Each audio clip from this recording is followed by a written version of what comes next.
Hi students, welcome to learn with SRG. അപ്പോൾ നമ്മൾ ഒരുപാട് നാളേക്ക് ശേഷമാണ് നമ്മളൊരു വീഡിയോ ചെയ്യുന്നത്. ഇടയ്ക്ക് കുറച്ച് പ്രശ്നങ്ങളായതുകൊണ്ട് തന്നെ കുറച്ച് നാളത്തേക്ക് ബ്രേക്ക് എടുക്കുകയായിരുന്നു. അപ്പൊ അതുകൊണ്ട് തന്നെ നമ്മൾ ഒരുപാട് പേര് നമുക്ക് പേഴ്സണലി നമ്മുടെ കമന്റ് സെക്ഷനിലൊക്കെ ഒരുപാട് പേര് ചോദിക്കുന്നുണ്ട്, എന്ത് വീഡിയോ ചെയ്യാത്തത്. അപ്പൊ ഈ പറയുന്ന പോലെ ഒരുപാട് പേർക്ക് കഴിഞ്ഞ MDS എക്സാമിനൊക്കെ നമ്മൾ ചെയ്ത GK എന്നൊക്കെ ഒരുപാട് ക്വസ്റ്റ്യൻസ് വരികയും ചെയ്തു. അപ്പൊ അവർക്കൊക്കെ ഈ വർഷത്തെ MDSന് വീഡിയോ ചെയ്താൽ തന്നെ ഒരുപാട് ഉപകാരപ്പെടും എന്നുള്ളത് കൊണ്ട് തന്നെ ആ, ഞാൻ വീണ്ടും നമ്മുടെ ചാനലിൽ നമുക്ക് ഈ വർഷത്തെ SSCയുടെ എക്സാം CHSലും CGLും MDSനൊക്കെ വേണ്ടിയിട്ടുള്ള GK സെഷൻസുമായിട്ട് വരാൻ പോകുന്നു. അപ്പൊ ഈ പറഞ്ഞ പോലെ നമ്മൾ യുനെസ്കോയുടെ നമുക്ക് കഴിഞ്ഞ വട്ടം SSC സീരീസിലും CGLിനൊക്കെ ഒരുപാട് ക്വസ്റ്റ്യൻസ് യുനെസ്കോ വേൾഡ് ഹെറിറ്റേജ് സൈറ്റിൽ ക്വസ്റ്റ്യൻസ് ഉണ്ടായിരുന്നു. അപ്പൊ ഞാൻ വിചാരിച്ചു നമുക്ക് യുനെസ്കോ വേൾഡ് ഹെറിറ്റേജ് സൈറ്റിന്റെ എന്ത് ചെയ്യാം, ചാപ്റ്റേഴ്സ്. നമുക്കറിയാം മൊത്തത്തിൽ 44 വേൾഡ് ഹെറിറ്റേജ് സൈറ്റ് ആണ് നിലവിൽ ഇന്ത്യയിലുള്ളത് അല്ലേ. അപ്പൊ അതില് നമുക്ക് ഓരോ ഹെറിറ്റേജ് സൈറ്റുകളും നമുക്ക് വളരെ ഡീപ്പായിട്ട് കുറച്ച് ഡെപ്തിന് നമുക്ക് എന്ത് ചെയ്യാം നോക്കാന്ന് വെച്ചു. അപ്പം ഇന്നത്തെ പാർട്ട് 1 ഒരു 4 യുനെസ്കോ വേൾഡ് ഹെറിറ്റേജ് സൈറ്റ് നമ്മൾ എടുത്തിട്ടുണ്ട്. സോ നമുക്ക് വർഷത്തിന്റെ ഓർഡറിൽ നമുക്ക് കുറച്ച് കുറച്ചായിട്ട് ഓരോ പാർട്ടിലായിട്ട് പഠിച്ചു പോവാം. Okay, so UNESCO world heritage sites in India. So ഇന്ത്യയിൽ 44 വേൾഡ് ഹെറിറ്റേജ് സൈറ്റിൽ യുനെസ്കോ വേൾഡ് ഹെറിറ്റേജ് സൈറ്റിൽ നിന്നും ആദ്യം ഇന്ത്യയിൽ പട്ടികയിൽ ഇടം നേടിയ സ്ഥലമാണ് അജന്ത എല്ലോറ കേവ്സ് എന്ന് പറയുന്നത്. അജന്ത എല്ലോറ കേവ്സ് വർഷം ഏതാ? 1983 അജന്ത എല്ലോറ ഗുഹ എന്ത് ചെയ്യുന്നത് യുനെസ്കോയുടെ വേൾഡ് ഹെറിറ്റേജ് സൈറ്റിൽ ഇടം പിടിക്കുന്നത്. അപ്പൊ ആദ്യമായി ഇടം പിടിച്ച സ്ഥലം ഈ അജന്ത എല്ലോറയാണ്. ഏത് വർഷം? 1983. അപ്പൊ നമുക്കറിയാം അജന്ത എല്ലോറ എന്ന് പറഞ്ഞാൽ വളരെ ഹിസ്റ്റോറിക്കൽ ആയിട്ടുള്ള ഒരു സ്ഥലമാണ് അല്ലേ. അജന്ത എല്ലോറ കേവ്സ്, അജന്ത എല്ലോറ ഗുഹകൾ അല്ലേ, നമുക്കറിയാം അത് മാൻമെയ്ഡ് ആണ് അല്ലേ, ആർട്ടിഫിഷ്യൽ കേവ്സുകളാണ്. റോക്കട്ട് ടെമ്പിൾസ്, ഇന്ത്യയിലെ തന്നെ റോക്കട്ട് ആർക്കിടെക്റ്റിന് ഒരു ഉദാഹരണമാണ് ഇത് അജന്ത എല്ലോറ കേവ്സ്. അതിനൊരു ക്വസ്റ്റ്യൻ ആണ്, അജന്ത എല്ലോറ എന്ത് ടൈപ്പ് ഓഫ് ആർക്കിടെക്ചർ എന്ന് ചോദിച്ചാൽ എന്താ? റോക്കട്ട് ടെമ്പിൾസ് ആണ്. റോക്കട്ട്, അത് പാറകൾ തുരന്ന് അല്ലെ, പാറകൾ തുരന്ന് ഉണ്ടാക്കിയ ക്ഷേത്രങ്ങളാണ് ഇത് അജന്ത എല്ലോറ എന്ന് പറയുമ്പോൾ അവിടുത്തെ ഒരു ക്വസ്റ്റ്യൻ ഉണ്ട്, എന്ത് പാറകൾ? അജന്ത എല്ലോറയിലെ പാറകൾ എന്തെന്നറിയോ? അജന്ത എല്ലോറയിലെ പാറകൾ എന്ന് പറയുന്നത് ബസാൾട്ട് ശിലകളാണ്, ബസാൾട്ട് റോക്സ്. അതൊരു ക്വസ്റ്റ്യൻ ആയിട്ടാ. ബസാൾട്ട് എന്താണെന്ന് അറിയാലോ, നമ്മുടെ ഓൾക്കാനിൽ നിന്നും പുറത്തേക്ക് വന്ന ലാവ തണുത്ത് എന്താവും? ഇഗ്നിയസ് റോക്സുകൾ ആവൂലേ, അതിന്റെ ഒരു എക്സാമ്പിൾ ആണ് ബസാൾട്ട് റോക്സ്. ഈ പറഞ്ഞ പോലെ ലാവ തണുത്തുറങ്ങി ഉണ്ടായ റോക്സുകളാണ് ഈ അജന്ത എല്ലോറയിലെ പാറകൾ. ആ പാറകള് എന്ത് ചെയ്ത് കൊത്തി ചെയ്തെടുത്തിരിക്കുന്നതാണ് അജന്ത എല്ലോറ ഗുഹകൾ. അപ്പൊ ഇത് എവിടെ ഇരിക്കുന്നതെന്ന് അറിയോ? ഇത് വരുന്നത് നമ്മുടെ മഹാരാഷ്ട്രയിലാണ്. മഹാരാഷ്ട്രയിലെ ഇന്നത്തെ ഛത്രപതി സാംഭാജി നഗർ. ഈ ഛത്രപതി സാംഭാജി നഗറിന് മുമ്പ് ഒരു പേരുണ്ടായിരുന്നു, ഇതിനു മുന്നേ ഔറംഗാബാദ് അല്ലെ. ഈ ഇടയ്ക്ക് പേര് മാറി അല്ലെ, 1-2 വർഷമായതേ ഉള്ളൂ. ഔറംഗാബാദിന്റെ ഇപ്പോഴത്തെ പേരാണ് ഛത്രപതി സാംഭാജി നഗർ. അവിടെയാണ് ഈ നമ്മൾ ഈ പറയുന്ന അജന്ത എല്ലോറ ഗുഹകൾ സ്ഥിതി ചെയ്യുന്നത്. ഓക്കെ, സോ ആക്ച്വലി ഈ അജന്ത എല്ലോറ ശരിക്കും 2 സ്ഥലമാണ്. അജന്ത ഒരു പ്ലേസും എല്ലോറ വേറെ. ഇത് 2 ഗ്രൂപ്പാണ് കേട്ടാ. ശരിക്കും ഇത് ഒരേ ആർക്കിടെക്ട് പരമായി നോക്കുമ്പോൾ ഒരേപോലെ ആണെങ്കിലും ഇത് ആക്ച്വലി 2 സ്ഥലമാണ്, അജന്ത മറ്റൊന്ന് എല്ലോറ. സോ നമുക്ക് രണ്ടായി തന്നെ സ്പ്ലിറ്റ് ചെയ്ത് പഠിക്കാം. നമ്മൾ ആദ്യം പഠിക്കാൻ പോകുന്നത് അജന്തയെ പറ്റിയാണ്. അപ്പൊ എന്തൊക്കെയാണ് നമ്മൾ അജന്തയെ പറ്റി നോക്കുന്നതെന്ന് വെച്ചാൽ, ഫസ്റ്റ് ഓഫ് ഓൾ ഈ അജന്ത കേവ്സ് മഹാരാഷ്ട്രയിലെ ആ, വഘോര എന്ന് പറയുന്ന നദിക്കരയിലായിരിക്കുന്ന കേട്ടാ. മഹാരാഷ്ട്രയിലെ ഒരു പ്രധാന ഒരു കുഞ്ഞു നദിയാണ് ഏത്? വഘോര റിവറിന്റെ കര. അത് POK ഉണ്ട്, ഒരു പ്രീവിയസ് ക്വസ്റ്റൻ ആണ്. അതെന്താ, ഏത് റിവറിന്റെ കരയിലാണ് ഇരിക്കുന്നത്? 3 വർഷം ചോദിച്ചിട്ടുണ്ട്. വഘോര എന്ന് പറയുന്ന റിവറിന്റെ കരയിലാണ് സ്ഥിതി ചെയ്യുന്നത്. ഇത് നമ്മുടെ ശതവാഹന അതുപോലെ തന്നെ വാഗടക ഡൈനാസിയുടെ കാലഘട്ടത്തിൽ കെട്ടിയ മോണമെന്റ്സുകളാണ്. അതൊരു ഇമ്പോർട്ടന്റ് ആണ്, ഹിസ്റ്റോറിക്കൽ സംഭവമാണ്. അജന്ത ഗുഹകൾ കെട്ടിയ വംശങ്ങൾ ഏതൊക്കെയാണ്? ആരൊക്കെയാ? നമ്മുടെ ഏൻഷ്യന്റ് ഹിസ്റ്ററി നമ്മൾ പഠിക്കുന്ന 2 ഡൈനാസ്റ്റികളാണ് അല്ലെ, ശതവാഹനാസും വാഗടകയും. ശതവാഹനാസിന്റെയും വാഗടകയുടെയും സമയത്താണ് അജന്ത കേവ്സുകൾ ബിൽഡ് ചെയ്തിരിക്കുന്നത്. മൊത്തമായി 30 ഗുഹകളാണ് അജന്തയിലുള്ളത്. 30 ഗുഹ. ചില ബുക്കിലൊക്കെ 29 കാണും, ആക്ച്വലി 29 ആണ്. പിന്നെ 15ാമത്തെ ഗുഹയിൽ 15A എന്ന ഒരു ഗുഹ കൂടിയുണ്ട്. അങ്ങനെ ടോട്ടലി നോക്കിയാൽ 30 കേവ്സ് വരും കേട്ടോ. 29 + 15 15A എന്നൊരു ഗുഹ കൂടിയുണ്ട്. അങ്ങനെ മൊത്തം നോക്കിയാൽ 30 ഗുഹകളാണ് ഇവിടെ ഉള്ളത്, അജന്തയിലുള്ളത്. അതിൽ 4 ചൈത്യഗ്രഹയും 26 മൊണാസ്ട്രികളും അല്ലെ. എന്ന് പറഞ്ഞാൽ ഈ ചൈത്യഗ്രഹ എന്ന് പറഞ്ഞ പ്രയർ ഹാള്, 4 പ്രയർ ഹാളും 26 മൊണാസ്ട്രി എന്ന് പറഞ്ഞാൽ അജന്തയിലെ എല്ലാ ഗുഹകളും എന്തു മതമായി ബന്ധപ്പെട്ടതാ? ബുദ്ധിസ്റ്റുമായി ബന്ധപ്പെട്ട ഗുഹകളാണ് അല്ലെ. അജന്തയിൽ മൊത്തം 30 ഗുഹയുണ്ട്, 30ഉം ബുദ്ധമതമായി ബന്ധപ്പെട്ട ഗുഹകളാണ്. അതിൽ 4 ചൈത്യഗ്രഹ, 4 പ്രയർ ഹാളും 26 മൊണാസ്ട്രികളുമാണ് വരുന്നത്. ഓക്കെ. അതുപോലെ തന്നെ അജന്തയിലെ ഏറ്റവും പ്രധാനപ്പെട്ട കാര്യമാണ് ഈ അജന്തയിൽ ഒരുപാട് പെയിന്റിങ്സുകളുണ്ട്. അജന്തയിൽ തന്നെ ഒരുപാട് പെയിന്റിങ്സ് ഉണ്ട്. അതിൽ മിക്ക പെയിന്റിങ്സുകളും, എല്ലാ പെയിന്റിങ്സുകളും പറയുന്നത് ജാതക ടൈൽസിനെ പറ്റിയാണ്. എന്താണ് ഈ ജാതക ടൈൽസ്? നിങ്ങൾ ഹിസ്റ്ററി പഠിച്ചിട്ടുണ്ടായിരിക്കും. ബുദ്ധന്റെ ബുദ്ധന്റെ മുൻകാല ജന്മങ്ങൾ അല്ലെ ബുദ്ധന്റെ പൂർവ്വജന്മത്തിൽ ബുദ്ധൻ എന്തൊക്കെയായിട്ട് ജീവിച്ചിരുന്നു അതിനെയൊക്കെ പറ്റി പറയുന്ന കഥകളാണ് ജാതക സ്റ്റോറീസ് എന്നുണ്ട് അല്ലെ. ജാതക സ്റ്റോറീസ്, ബുദ്ധന്റെ മുൻകാല ജന്മത്തിലെ കഥകൾ. അതുമായി ബന്ധപ്പെട്ട കുറച്ച് പ്രധാനപ്പെട്ട പെയിന്റിങ്സുകൾ എവിടെയുണ്ട്? അജന്തയിലുണ്ട്. അതിൽ ഏറ്റവും പ്രധാനപ്പെട്ട 2 പെയിന്റിങ്, രണ്ടും PYQs ആണ്, ചോദിക്കും. ഒന്ന് ബോധിസത്വ പത്മാബനി കേട്ടാ, ബോധിസത്വ പത്മാബനി കേട്ടാ, ബോധിസത്വ പത്മാബനി. അത് അജന്തയിലെ ഒന്നാമത്തെ ഗുഹയിലാണ് കാണുന്നത്. ഈ കാണുന്ന ഈ പെയിന്റിങ് കേട്ടാ, ഇതാണ് ബോധിസത്വ പത്മാബനി.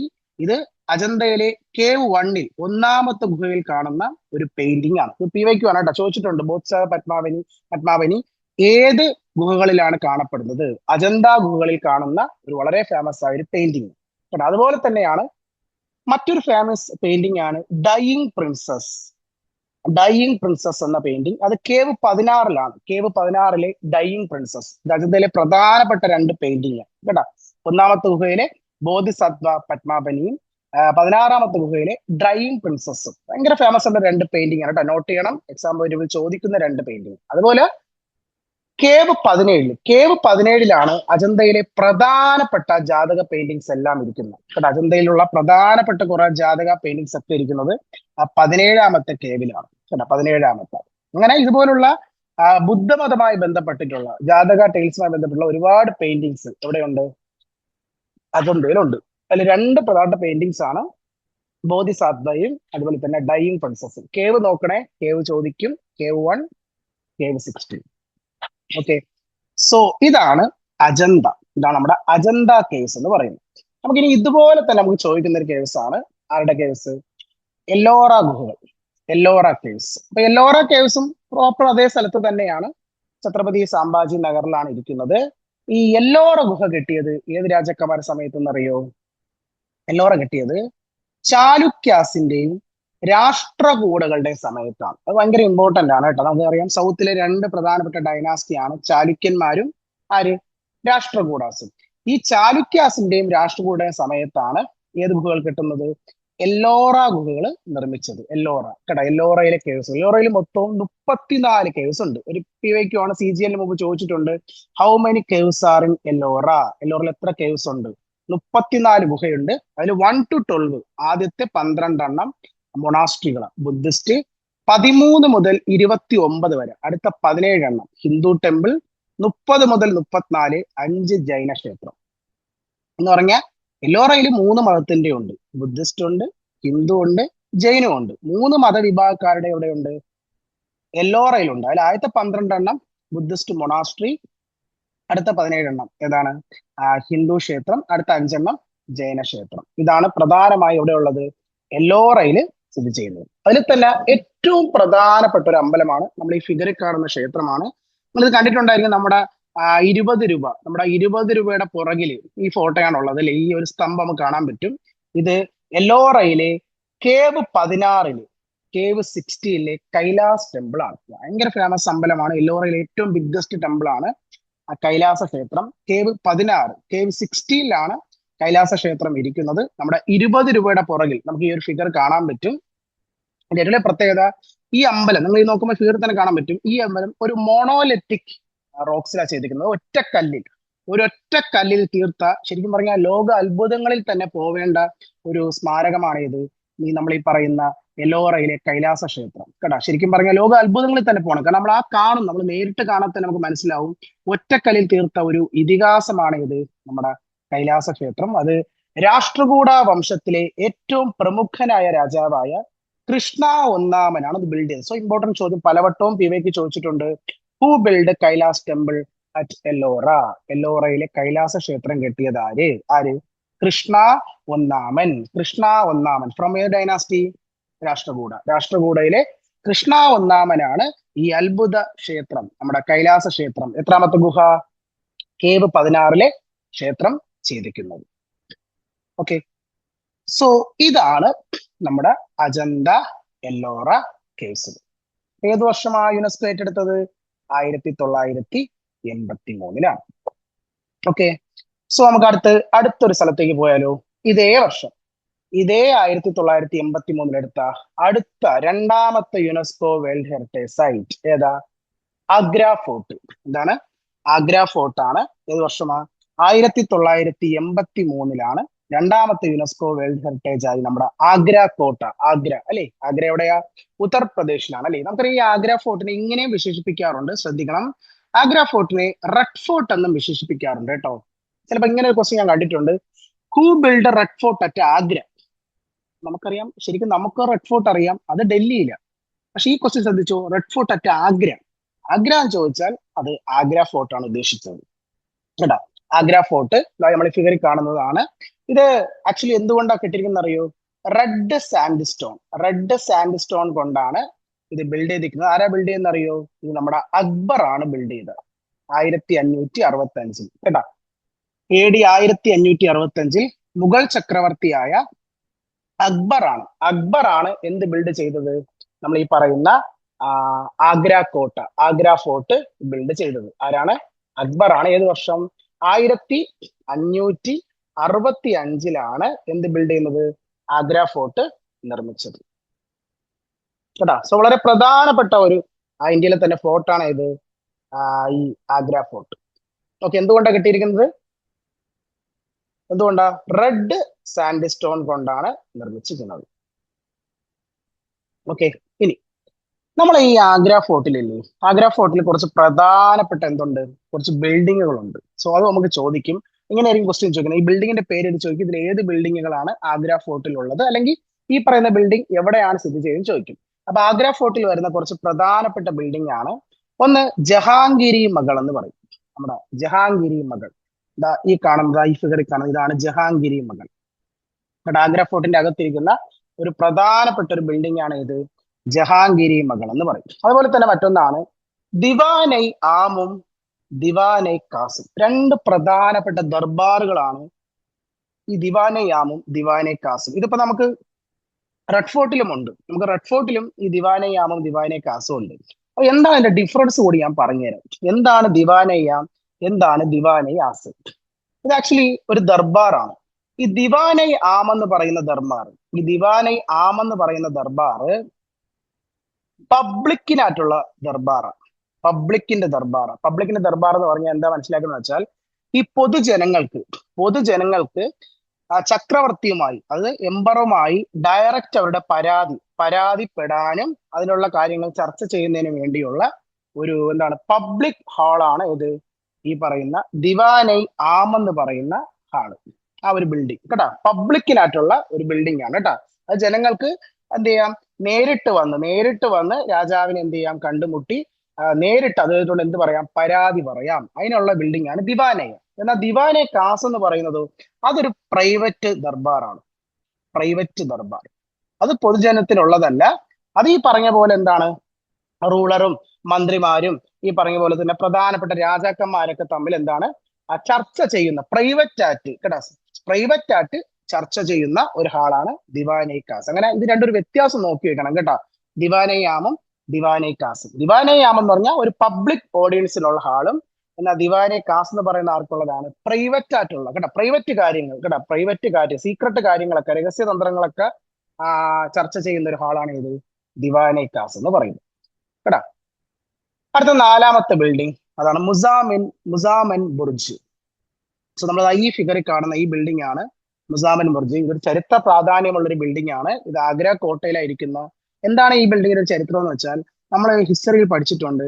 നമ്മുടെ ഔറംഗസീബ്, നമ്മുടെ ഷാജഹാന്റെ മകനായ ഔറംഗസീബ് ഷാജഹാനെ തടവറയിലാക്കുന്ന ഒരു കഥ നമ്മൾ കേട്ടിട്ടുണ്ട് അല്ലെ. ഷാജഹാനെ തോപ്പിച്ച് ഷാജഹാനെ പിടിച്ച് ജയിലിൽ അടയ്ക്കും അല്ലെ. അപ്പൊ നമ്മൾ കേട്ടിട്ടുണ്ട് ഒരു മുറിക്കുള്ളിലാണ് അന്ന് ഷാജഹാനെ പിടിച്ച് പൂട്ടിയിടുകയും ആ മുറിയിൽ നിന്നും, അവിടുത്തെ കിളിവാതിലിൽ നിന്നും നമ്മൾ നേരെ നോക്കുമ്പോൾ നമ്മൾ കാണുന്നത് ആരെയാ? താജ്മഹലിനെയാണ് അല്ലേ. ആ ബിൽഡിംഗ് ആണ് മുസാബൻ ബുർജ്. കാരണം നമുക്ക് ഇത് കണ്ട, നമ്മൾ ഈ ബിൽഡിംഗ് നിന്ന് കാണാം. നമുക്ക് ഈ ബിൽഡിംഗ് നേരെ ഫിഗർ ഔട്ട് ചെയ്താൽ നമുക്ക് കാണാം, ദോ അതാണ് നമ്മുടെ താജ്മഹൽ അല്ലെ. ഈ ബിൽഡിംഗ് നമ്മൾ നേരെ കാണുന്ന ബിൽഡിംഗ് ദോ ഇരിക്കുന്ന താജ്മഹൽ ആണ്. നമുക്ക് താജ്മഹൽ കാണാൻ പറ്റുന്നുണ്ടല്ലേ. അപ്പൊ പണ്ട് ഈ മുറിക്കുള്ളിൽ, ഈ ബിൽഡിങ്ങിന്റെ മുറിക്കുള്ളിലായിരുന്നു അവസാന നിമിഷം നമ്മുടെ ഷാജഹാൻ മരിക്കുന്നത് കേട്ടോ. അപ്പൊ അദ്ദേഹം മരിക്കുന്ന സമയത്ത് അദ്ദേഹം താജ്മഹൽ കണ്ടുകൊണ്ടാണ് കണ്ണടയുന്നത് എന്നാണ് നമ്മൾ കഥകളിൽ കേട്ടിട്ടുള്ളത് അല്ലേ.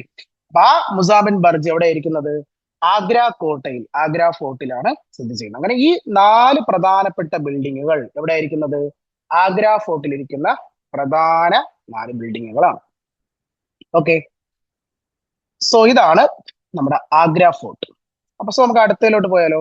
സോ അടുത്തത് ഇതേ വർഷം, ഇതേ 1983 യുനെസ്കോ വേൾഡ് ഹെറിറ്റേജിൽ പോയ നമ്മുടെ താജ്മഹലാണ്. എന്താണ്? നമ്മുടെ താജ്മഹലാണ് വരുന്നത്. സോ താജ്മഹൽ നമുക്കറിയാം. താജ്മഹൽ എവിടെ ഇരിക്കുന്നത്? താജ്മഹൽ ഇരിക്കുന്നത് നമ്മുടെ ആഗ്രയിലാണ് അല്ലെ. നമ്മുടെ ആഗ്രയില് യമുന നദിയുടെ കരയിൽ അല്ലെ, യമുന റിവറിന്റെ കരയിലാണ് ആര് സ്ഥിതി ചെയ്യുന്നത്? നമ്മുടെ താജ്മഹൽ സ്ഥിതി ചെയ്യുന്നത് അല്ലെ. താജ്മഹൽ ഇരിക്കുന്നത് എവിടെയാണ്? യമുന നദിക്കരയിലാണ് ആര് സ്ഥിതി ചെയ്യുന്നത്? നമ്മുടെ താജ്മഹൽ ഇരിക്കുന്നത്. ആര് കെട്ടിയത്? നമുക്കറിയാതെ നമ്മുടെ ഷാജഹാൻ അല്ലെ. ഷാജഹാൻ AD 1653 നമ്മുടെ അദ്ദേഹത്തിന്റെ വൈഫ് മുംതാസ് മകളുടെ ഓർമ്മയ്ക്കായി ഷാജഹാൻ കെട്ടിയ ലോക അത്ഭുതങ്ങളിൽ അല്ലെ, 7 അത്ഭുതങ്ങളിൽ തന്നെ പോയിട്ടുള്ള നമ്മുടെ താജ്മഹൽ അല്ലെ. ഈ നമുക്കറിയാം താജ്മഹലിന്റെ ഏറ്റവും വലിയ പ്രത്യേകത എന്ന് പറയുമ്പോൾ താജ്മഹലിന്റെ മാർബിൾസ് ആണ്. താജ്മഹലിന്റെ മാർബിൾസ് എന്ത് മാർബിൾസിലാണ് കെട്ടിയിട്ടുള്ളതെന്ന് അറിയോ? സോ നമുക്കറിയാം വൈറ്റ് മാർബിൾസ് ആണ്. അത് എവിടത്തേന്ന് അറിയോ? അത് രാജസ്ഥാനിലെ മക്രാന എന്ന് പറയുന്ന സ്ഥലത്തെ മാർബിൾസുകളാണ്. മക്രാന വൈറ്റ് മാർബിൾസ് കേട്ടാ. ഷാജഹാൻ താജ്മഹൽ കെട്ടിയിരിക്കുന്നത് എന്ത് മാർബിൾസിൽ എന്ന് ചോദിച്ചാൽ മക്രാന, രാജസ്ഥാനിലെ ഒരു സ്ഥലമാണ് മക്രാന വൈറ്റ് മാർബിൾസ് വെച്ചിട്ടാണ് ഷാജഹാൻ എന്ത് ബിൽഡ് ചെയ്തിരിക്കുന്നത്? താജ്മഹൽ കെട്ടിയിരിക്കുന്നത്. നമുക്കറിയാം താജ്മഹലിന്റെ ആർക്കിടെക്റ്റുകൾ ആരൊക്കെയാണ്? താജ്മഹലിന്റെ ആർക്കിടെക്ട് ആരൊക്കെയാ? അത് ഉസ്താദ് അഹമ്മദ് ലാഹോറിയും അസിസ്റ്റന്റ് ആയിട്ടുള്ള ഉസ്താദ് ഈസ കേട്ടോ. മെയിൻ ആർക്കിടെക്ട് ആരാണ്? അഹമ്മദ് ലാഹോറിയും അസിസ്റ്റന്റ് ആയിട്ടുള്ള ആരാ? ഉസ്താദ് ഈസ. നമ്മൾ ഈ കഥകളിൽ ഒരു ഷാജഹാൻ ഒരു കൈപ്പത്തി വെട്ടിയ ആർക്കിടെക്ചറിന്റെ പേര് നമ്മൾ കേട്ടിട്ടുണ്ട് അല്ലേ. അത് ഈസയുടെ കൈ വെട്ടിയെന്നൊക്കെയാണ് ചരിത്രത്തിൽ പറയുന്നത്. ഓക്കെ, ഇവരായിരുന്നു താജ്മഹലിന്റെ എന്താണ്? ആർക്കിടെക്റ്റുകൾ എന്ന് പറയുന്നത്. അതുപോലെ തന്നെ താജ്മഹലിന്റെ ഏറ്റവും പ്രധാനമാണ് നമുക്കറിയാം ഒരു വലിയ ഡോം. നമ്മൾ ഈ കാണുന്ന പോലെ ഒരു വലിയ ഡോമും അതുപോലെ തന്നെ 4 മിനാരങ്ങളും അല്ലെ. മിനാരങ്ങൾ 4 കണ്ട, അതാ 1 2 3 4 4 മിനാരങ്ങളും അതുപോലെ തന്നെ എന്താണ്? ഒരു വലിയ ഡോമോട് കൂടി അതും എന്ത് സ്റ്റൈലില്? ഒരു ഇൻഡോ ഇസ്ലാമിക് സ്റ്റൈലില്. അതൊരു ഇമ്പോർട്ടന്റ് ആണ് കേട്ടോ. താജ്മഹലിന്റെ സ്റ്റൈൽ എന്താന്ന് ചോദിക്കും. താജ്മഹലിന്റെ സ്റ്റൈൽ എന്താണ്? അത് ഇൻഡോ ഇൻഡോ ഇസ്ലാമിക് സ്റ്റൈലിലാണ് എന്ത് കെട്ടിയിട്ടുള്ളത്? താജ്മഹൽ കെട്ടിയിട്ടുള്ളത്. അതും എത്ര ഹൈറ്റ്? 73 മീറ്റർ. നമ്മുടെ 73 മീറ്റർ അഥവാ 240 ഫീറ്റ്. അതൊരിക്കൽ ചോദിച്ചിട്ടുണ്ട് കേട്ടോ. 73 മീറ്റർ അഥവാ 240 ഫീറ്റിലാണ് എന്ത് ചെയ്തിട്ടുള്ളത്? താജ്മഹൽ ബിൽഡ് ചെയ്തിരിക്കുന്നത് കേട്ടോ. അത് എന്ത് സ്റ്റൈലില്? ഒരു ഇൻഡോ ഇസ്ലാമിക് സ്റ്റൈൽ. ഓക്കെ, ഇനി അതുപോലെ തന്നെ ഈ താജ്മഹൽ നമ്മൾ കാണാൻ പോകുമ്പോൾ നമുക്ക് ഈ ഫിഗറിൽ കാണുന്ന പോലെ താജ്മഹലിന്റെ മൈറ്റ് മാർബിൾസിൽ ഇങ്ങനത്തെ കുറെ കൊത്തുപണികൾ നമുക്ക് കാണാൻ പറ്റും അല്ലേ. ഇങ്ങനത്തെ നമുക്ക് കുറെ കൊത്തുപണി അവിടെ കാണാൻ പറ്റും. ഈ പറയുന്ന താജ്മഹലിന്റെ വെള്ളക്കല്ലുകളിൽ കാണാൻ പറ്റും. ഇത് ശരിക്കും ഇത് പറഞ്ഞാൽ ഇതൊരു പ്രധാനപ്പെട്ട എന്താണ്? ഒരു അലങ്കാര രൂപമാണ്. ഇതിനെ പറയുന്ന പേരാണ് പിയാട്ര ഡൂറേ. പിയാട്ര ഡൂറ എന്ന് പറയും. ഇതൊരു പ്രധാനപ്പെട്ട എന്താണ്? ഈ പറഞ്ഞ പോലുള്ള ഒരു അലങ്കാരമാണ്. മാർബിൾസിലൊക്കെ ഇങ്ങനെ ചെയ്യുന്ന ഒരു അലങ്കാരമാണ്. ഈ പറഞ്ഞ പോലെ ചിലയിടത്ത് കല്ലുകൾ, സ്റ്റോൺസ് ഉപയോഗിക്കും. ചില ഈ പറഞ്ഞ പോലെ എന്താണ്? പൂക്കളുടെ ഇലകൾ, ഈ പറഞ്ഞ കാര്യങ്ങളൊക്കെ വെച്ച് പിടിപ്പിക്കും. ഇങ്ങനെ വെച്ച് പിടിപ്പിച്ച് ഒരു അലങ്കാരം ഇത് കേട്ടോ. ഇതിനെ വിളിക്കുന്ന പേരാണ് പിയാട്ര ഡൂറ എന്ന് പറയും കേട്ടോ. ഇത് വേറൊരു പേരുകൊണ്ട് ഇതിനെ ഇങ്ങനെയും പറയും, പർച്ചിൻ ഇന്ത്യൻ പേര് പർച്ചിൻകാരി എന്ന് പറയും കേട്ടാ. പർച്ചിൻകാരി ഇതിന്റെ ഒരു മറ്റൊരു പേരാ. ഈ പിയാട്ര ഡൂറയുടെ മറ്റൊരു പേരാണ് പർച്ചിൻകാരി എന്ന് പറയും കേട്ടോ. ഇതിൽ ചോദിക്കും പർച്ചിൻകാരിയിലെ സ്റ്റൈലിൽ ചെയ്തിട്ടുള്ള സ്റ്റോൺ സ്റ്റൈലിൽ ചെയ്തിട്ടുള്ള മോണമെന്റ്സ് ഏതെന്ന് ചോദിച്ചാൽ നമ്മുടെ താജ്മഹൽ ആണ്. താജ്മഹൽ ഈ പറഞ്ഞ പോലെ തന്നെ എന്താണ്, ഇങ്ങനത്തെ സ്റ്റോൺസുകളും ഈ പറഞ്ഞ പോലെ തന്നെ എന്താണ് പല പൂക്കളും ഇലകളും ഒക്കെ വെച്ച് എന്ത് ചെയ്തിട്ടുണ്ട്, പിടിപ്പിച്ചിട്ടുണ്ട്. അതിനെ വിളിക്കുന്ന ആ ഒരു സ്റ്റൈലിനെ, ആ ഒരു സംഭവത്തെ വിളിക്കുന്ന പേരാണ്, അലങ്കാര രൂപത്തെ വിളിക്കുന്ന പേരാണ് പിയാട്ര ഡൂറെ അഥവാ പർച്ചിൻകാരി എന്ന് പറയും കേട്ടാ. സോ ഇതാണ് നമ്മുടെ എന്ത് താജ്മഹൽ. ഓക്കെ. സോ ഈ ഇപ്പൊ നമ്മൾ പഠിച്ച ആദ്യത്തെ 3 യുനെസ്കോ വേൾഡ് ഹെറിറ്റേജ് സൈറ്റും 1983 ആദ്യത്തെ തവണ വന്ന 3 സൈറ്റുകളാണ്. അജന്ത എല്ലോറ, ആഗ്ര ഫോർട്ട്, മൂന്നാമത്തെ താജ്മഹൽ. ഓക്കെ. സോ ഈ ഒരു വീഡിയോ സെഷനിൽ ഞാൻ ഇത് 3 എടുത്തിട്ടുള്ളത്. അപ്പൊ ഇത് നിങ്ങൾക്ക് ഉപകാരപ്പെട്ടിട്ടുണ്ടെങ്കിൽ നിങ്ങൾ കമന്റ് സെഷനിൽ എന്ത് ചെയ്യുക, കമന്റ് ചെയ്യുക. അങ്ങനെയാണെങ്കിൽ ഇനി അടുത്ത് വരുന്ന 44 നമുക്ക് വേൾഡ് ഹെറിറ്റേജ് സൈറ്റ് ഉണ്ട്. വരുന്ന ദിവസങ്ങളിൽ കൂടുതൽ യുനെസ്കോ വേൾഡ് ഹെറിറ്റേജ് ഇതിന്റെ കാര്യങ്ങൾ ഇതുപോലെ നമുക്ക് ഡീറ്റെയിൽ ആയിട്ട് എന്ത് ചെയ്യാം, പഠിക്കാൻ പറ്റുന്നതാണ്. അപ്പൊ നിങ്ങൾ എന്ത് ചെയ്യണം, നിങ്ങൾ മാക്സിമം സപ്പോർട്ട് ചെയ്യണം. അപ്പൊ നിങ്ങളുടെ സപ്പോർട്ട് ഉണ്ടെങ്കിൽ മാത്രമേ എനിക്ക് ഈ പറഞ്ഞ പോലെ എന്താണ് ഇത് ചെയ്യാൻ അങ്ങോട്ട് എനിക്കും ഒരു മോട്ടിവേഷൻ കിട്ടത്തുള്ളൂ. അപ്പൊ നിങ്ങൾ ഈ പറഞ്ഞ പോലെ നിങ്ങൾ കമന്റ് സെഷനിൽ നിങ്ങൾക്ക് ഇത് ഉപകാരപ്പെട്ടിട്ടുണ്ടെങ്കിൽ ഉറപ്പായിട്ടും എന്ത് ചെയ്യുക, കമന്റ് ചെയ്യുക. എങ്കിൽ ഞാൻ വരുന്ന ദിവസങ്ങളിൽ ഈ പറഞ്ഞ നമുക്ക് ഓരോ യുനെസ്കോ വേൾഡ് ഹെറിറ്റേജ് സൈറ്റിനെ പറ്റിയും ഡീറ്റെയിൽ ആയിട്ട് നമുക്ക് എന്ത് ചെയ്യാം, പഠിക്കാം. ഓക്കെ. സോ നെക്സ്റ്റ് ക്ലാസ് നമുക്ക് വീണ്ടും കാണാം. Okay, thank you.